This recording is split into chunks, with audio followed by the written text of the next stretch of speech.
Bienvenue dans Mass Connect, votre rendez-vous avec l'espace africain.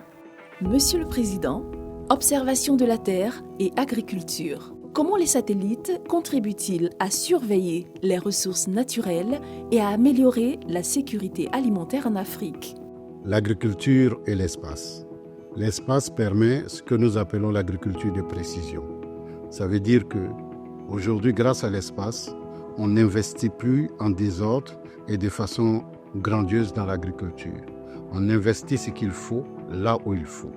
Par exemple, on va regarder les zones qui nécessitent d'avoir de l'engrais et on y mettra la quantité d'engrais juste grâce au GPS différentiel, donc la navigation, le positionnement.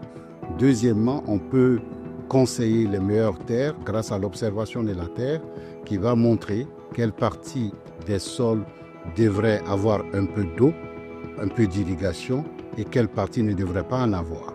Ainsi, grâce à l'espace, l'agriculteur investit peu et il ne gaspille pas définitivement ses ressources. La productivité agricole est améliorée en ce sens que tout de suite, grâce à l'espace, on intensifie l'agriculture dans les zones arables, dans les zones propices. Troisièmement, grâce à l'espace, on fait de l'estimé ou de la prévision agricole, ce qui permet à certains pays ou à certains agriculteurs d'écouler leur production sur plusieurs années en avance. C'est ce qui rend l'agriculture d'un pays plus productive parce que ça rend flou les caisses de l'État grâce à l'estimé et à la prévision.